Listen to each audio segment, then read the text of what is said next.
अस्सलाम वालेकुम। Second year commerce business statistics हम यहाँ पे पढ़ रहे हैं और इसका चैप्टर नंबर 3 देख रहे हैं। इससे पहले हमने फर्स्ट 2 चैप्टर्स कवर किए। चैप्टर 3 का नाम है ग्राफ्स एंड डायग्राम्स और इसके अंदर हम आज जो टॉपिक देखेंगे वो है ऑगिफ। ऑगिफ क्या होता है, इसकी आप डेफिनेशन देखें। अ graphical representation of a cumulative frequency is called cumulative frequency polygon, या इसको हम ऑगिफ भी कहते हैं। यानी कि जब भी हम कोई ग्राफिकल रिप्रेजेंटेशन कर रहे हों क्यूमुलेटिव फ्रीक्वेंसी डिस्ट्रीब्यूशन की, अब तक हम सिंपल फ्रीक्वेंसी डिस्ट्रीब्यूशन की बात कर रहे थे, अब हम क्यूमुलेटिव फ्रीक्वेंसी डिस्ट्रीब्यूशन की बात कर रहे हैं। तो जब इसकी हम डिस्ट्रीब्यूशन की जब हम ग्राफ ड्रॉ करते हैं तो उसको हम या तो फ्रीक्वेंसी पॉलीगॉन या क्यूमुलेटिव फ्रीक्वेंसी पॉलीगॉन कहते हैं या फिर ऑगिफ कहते हैं। इसके अंदर जो पॉइंट्स आपने जहन में रखने हैं वो ये है कि हम लेते हैं upper class boundaries x axis के ऊपर, क्योंकि आपको याद होगा कि क्यूमुलेटिव फ्रीक्वेंसी के अंदर हम अपर क्लास बाउंड्री और लोअर क्लास बाउंड्रीज की बात करते हैं, फिर हम क्यूमुलेटिव फ्रीक्वेंसीज को निकालते हैं। तो अगर आपसे कहा जाए कि लेस देन क्यूमुलेटिव फ्रीक्वेंसी की आप निकालें, इसका आप ऑगिफ या फ्रीक्वेंसी पॉलीगॉन बनाएं, तो इसके अंदर आप एक्स एक्सिस के ऊपर अपर क्लास बाउंड्रीज को लेंगे। लेकिन अगर आपके पास रिक्वायर्ड हो more than cumulative frequency distribution, तो वहाँ पे हम लोअर क्लास बाउंड्री लेते हैं एक्स एक्सिस के ऊपर।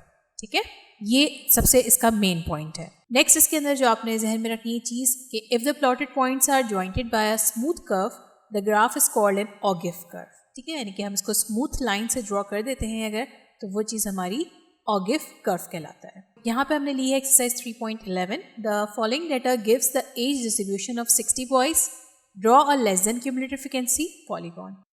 इसके अंदर आपको 60 बॉयज़ की एज डिस्ट्रीब्यूशन दी हुई है और इसकी आपने फ्रीक्वेंसी क्यूमुलेटिव फ्रीक्वेंसी पॉलीगॉन आपने मालूम करना है। ये हमें यहाँ पे इसका डाटा दिया गया है। Age in years 10 to 12, number of boys 5 थे। इसी तरीके से 12 to 14 एजेस के बॉयज़ की तादाद 9 थी। तो 14 to 16 15, 16 to 18 17 बॉयज़ थे और 18 to 20 10 बॉयज़ थे और 20 से 22 तक जो हैं वो 4 बॉयज़ थे। ठीक है, ये एज के हिसाब से हमें तमाम स्टूडेंट्स का डाटा दिया गया है। इसके बाद इसके ऊपर हमने कुछ वर्किंग करनी होगी जिससे हम इनकी क्यूमुलेटिव फ्रीक्वेंसी निकाल सकें। अभी आपको बताया गया था कि जब भी हमें लेस देन क्यूमुलेटिव फ्रीक्वेंसी निकालनी होगी तो उसके लिए हम अपर क्लास बाउंड्रीज मालूम करते हैं। अगर आप यहाँ पे देखें, इसका क्लास इंटरवल 10 till 12 है, फिर 12 till 14 है, फिर 14 till 16 और 16 till 18। यहाँ हमारे पास जो डाटा गिवन है ये ऑलरेडी हमारा क्लास बाउंड्रीज में दिया हुआ है। ठीक है, तो इसको हमने चेंज नहीं करना। इन केस 10 से 12 होता, फिर 13 से 14 या 15 होता, तो वहाँ पे हम 0.5 वाला काम करते कि लोअर लिमिट में से 0.5 कम कर देते और अपर लिमिट में 0.5 बढ़ा देते। लेकिन क्योंकि हमारा ये ऑलरेडी कंटिन्यूस डाटा है तो यहाँ पे हमने कोई चेंजेस नहीं करने। ठीक है, इसकी फ्रिक्वेंसी हमें जो गिवन थी वो मैंने यहाँ पे एज इट इज़ लिख दी है। नेक्स्ट इसके अंदर जो हम काम करेंगे वो इसकी अपर क्लास बाउंड्री से लेस देन क्यूमुलेटिव फ्रीक्वेंसी निकालनी है। तो इसकी अपर क्लास बाउंड्री अगर इसके अंदर देखें हमारी, तो ये 12 थी, तो अपर क्लास बाउंड्री इसके अंदर इससे लेस देन जो है सिर्फ एक यही फ्रीक्वेंसी है 5। ठीक है, तो हमने क्यूमुलेटिव फ्रीक्वेंसी इसकी लिख दी 5। नेक्स्ट हमारे पास अपर क्लास बाउंड्री थी 14 और इसके अंदर हम इन दोनों को ऐड कर देते हैं तो ये बन जाता है 14। इसके बाद अपर क्लास बाउंड्री थी 16 और इससे लेस हमारी 15 + 9 + 5, तो ये 29 आ गया। उसके बाद ये हमारे पास ये थी अपर क्लास बाउंड्री यानी कि 18 को हमने रखा और 18 से लेस जितनी भी फ्रीक्वेंसी थी वो ये सारी थी, इन सबको हमने ऐड कर देना है, तो ये आ जाएगा 46। अगली हमारी अपर क्लास बाउंड्री थी 20 और 20 से कम लेस देन हमने क्यूमुलेटिव फ्रीक्वेंसी लेनी होती है, तो हम 10 + 17 + 15 + 9 + 5, ठीक है, जितनी भी अबव फ्रीक्वेंसीज होंगी उन सबको हम ऐड करते चले जाएंगे, तो ये आ गई 56। लास्ट हमारे पास दी हुई थी 22 जो इसकी क्लास बाउंड्री थी और 22 से छोटी या लेस देन 22 जो है ये तमाम तर फ्रिक्वेंसीज थी, इन सबको हमने जब प्लस किया तो ये आया 60। और अगर आपको याद हो तो हमारे सवाल के अंदर भी जो डाटा दिया हुआ था वो 60 बॉयज़ का ही दिया हुआ था। ठीक है, तो ये एक चेक हो गया कि हमने बिल्कुल सही फ्रिक्वेंसीज को मालूम किया। ये करने के बाद हम इसको अब इस क्यूमुलेटिव फ्रिक्वेंसी को और अपर क्लास बाउंड्रीज को हम लेके जाएंगे ग्राफ पेपर के ऊपर और वहाँ पे हम क्यूमुलेटिव फ्रीक्वेंसी पॉलीगॉन या जिसको हम ऑगिफ कहते हैं वो हम वहाँ पे प्लॉट करेंगे। तो हम चलते हैं अपने ग्राफ पेपर की तरफ। ये हमारा ग्राफ पेपर आ गया और यहाँ पे हमने एक्स एक्सिस और वाई एक्सिस लिया हुआ है। एक्स एक्सिस के ऊपर हम लेंगे क्लास बाउंड्रीज और वाई एक्सिस के ऊपर हम लेंगे क्यूमुलेटिव फ्रीक्वेंसीज। हमने यहाँ से स्टार्ट किया 10, 15, फिर इसके बाद 20, फिर 25, 30 और 35 तक, ठीक है। ये हमारे पास इसका डाटा जो हमने अभी निकाला था, टेबल बनाया था, ये वुड गिवन है और इसी की मदद से हम यहाँ पे फ्रिक्वेंसीज को प्लॉट करते चले जाएंगे, क्यूमुलेटिव फ्रिक्वेंसीज को। तो ये 2 कॉलम्स हमारे यूज़ में रहेंगे। अपर क्लास बाउंड्रीज हमने एक्स एक्सिस के ऊपर ली हैं और इसकी क्यूमुलेटिव फ्रिक्वेंसीज हमने वाई एक्सिस के ऊपर ली। अगर आप देखें यहाँ पे सबसे लोएस्ट क्यूमुलेटिव फ्रिक्वेंसी 5 थी, जब भी मैंने यहाँ पे 5 ली, और सबसे हाईएस्ट जो थी वो हमारी 60 थी, ठीक है। हम 60 तक लेके चले गए। एक चीज़ और समझ लीजिए कि अब तक हम सिर्फ एक एक बॉक्स के बराबर ले रहे थे, ठीक है, लेकिन यहाँ पे क्योंकि जगह थोड़ी कम है तो इसको हमने मैनेज करने के लिए ये 5 लिया है। इसके बाद ये बीच में एक पॉइंट होगा 6, फिर 7, फिर 8, फिर 9 और ये देख रहे हैं आप 10 इन 2 लाइन्स के बीच में, ठीक है। तो इस तरह से भी आप डिस्ट्रीब्यूशन कर सकते हैं। ये आपने बस जहन में ये रखना है कि जो आप फर्स्ट जो ले रहे हैं, जो इंटरवल ये बना रहे हैं, सेम उसी तरीके से उसको हमने आगे भी लेके जाना है। ये ना हो कि कहीं पे भी आप छोटा बड़ा कर दें, ठीक है, उससे ग्राफ का रिजल्ट सही नहीं आते। अब हम इसको देखते हैं, इसकी मदद से हम अपर क्लास बाउंड्री और क्यूमुलेटिव फ्रिक्वेंसी की मदद से हम यहाँ पे अपना क्यूमुलेटिव फ्रिक्वेंसी पॉलीगॉन बनाते हैं। ओके, अब यहाँ पे मैंने तमाम पॉइंट्स को प्लॉट कर लिया है और इसके हिसाब से, यानी कि सबसे पहले अपर क्लास बाउंड्री थी 12, यहाँ मैंने लिए 10, 11, 12 और फ्रिक्वेंसी जो आ रही थी वो आ रही थी 5, ठीक है। तो 10 और 5 ये पॉइंट आ गया। नेक्स्ट हमें लेना था, अपर क्लास बाउंड्री थी 14 और क्यूमुलेटिव फ्रिक्वेंसी भी हमारी थी 14, ठीक है। 12, 13 और ये 14, और अगर हम ऊपर की तरफ जाएं तो ये 15 है और ये पॉइंट हमारा 14 हो जाएगा। इसके बाद लेना था 16 और 29, ठीक है, ये 15 है और ये 16 है।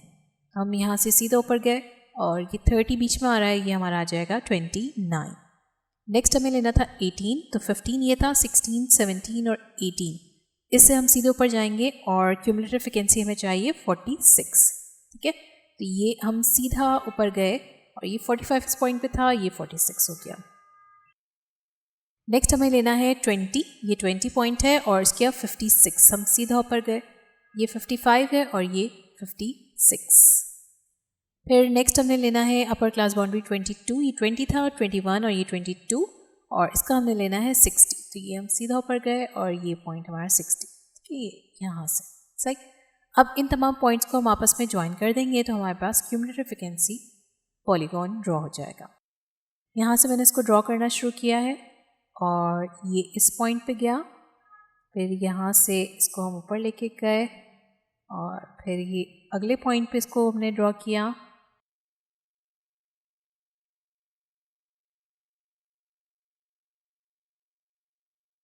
ये हमने यहाँ पे इसका क्यूमुलेटिव फ्रिक्वेंसी पॉलीगॉन ड्रॉ कर लिया। इसको आप लोगों ने स्केल की मदद से बिल्कुल छोटी छोटी स्ट्रेट लाइंस पे ड्रॉ करना है और अगर इसमें हम फ्री हैंड मूव करते हैं, जैसे कि मैंने अभी फ्री हैंड इसको बनाया है, तो ये क्यूमुलेटिव फ्रिक्वेंसी पॉलीगॉन की बजाय क्यूमुलेटिव फ्रिक्वेंसी कर्व बन जाता है, ठीक है। आप इसको फ्री हैंड करेंगे तो कर्व कहलाएगा, यानी कि ऑगिव कर्व, और अगर इसको आपने स्केल से प्रॉपर रख के किया, जो भी आपकी रिक्वायरमेंट होगी आपको उस हिसाब से ड्रॉ करना होगा, ठीक है। तो ये हमारा कहला रहा है क्यूमुलेटिव फ्रिक्वेंसी पॉलीगॉन। ओके, इसके बाद फिर नेक्स्ट यहाँ पे कुछ इंपॉर्टेंट शेप्स दिए हुए हैं फ्रिक्वेंसी कर्व्स के। इसको समझना ज़रूरी है क्योंकि ये हमारे MCQs के हवाले से इसके सवाल तैयार हो सकते हैं। सबसे पहले आपको यहाँ पे जो सिर्फ शेप दिखाया जा रहा है इसको हम कहते हैं सिमेट्रिकल, यानी कि ये बेल शेप्ड होता है और इसका शेप जो होता है ये सिमेट्रिकल शेप कहलाता है। नेक्स्ट फिर इसके बाद हमारे पास आता है नेगेटिव स्क्यू और पॉजिटिव स्क्यू, ठीक है। 2 तरह के शेप्स होते हैं।